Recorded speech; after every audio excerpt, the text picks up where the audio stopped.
कराची के एक बड़े नीम सरकारी अस्पताल में बैठे ये बकरे किसी मसीहा से अपने दर्द की दवा लेने नहीं आए, बल्कि इन्हें तख्ता मश्क बनाने के लिए हाँक कर यहाँ लाया गया है।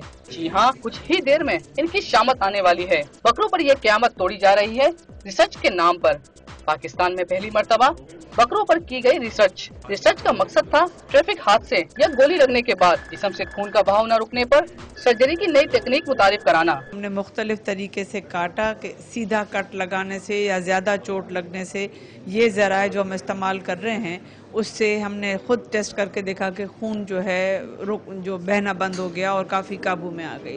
लियाकत नेशनल अस्पताल के ज़ेर एहतमाम 3 बकरों के ऑपरेशन किए गए, लेकिन दौरान ऑपरेशन एक बकरा डॉक्टरों की वार झेल न पाया। झेलता भी कैसे?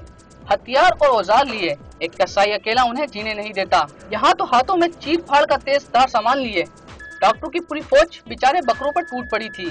जहाँ जहाँ जिसका दाव लगा उसने अपनी मशक़े सितम की, और इतने वार होने के बाद तो जंगल का बादशाह खूंखार दरिंदा होने के बावजूद जिंदा नहीं बचता। ये बेचारा तो उसकी धार से सहम जाने वाला बकरा था। कैमरामैन अली चांद के साथ तनवीर अहमद, डॉन न्यूज़ कराची।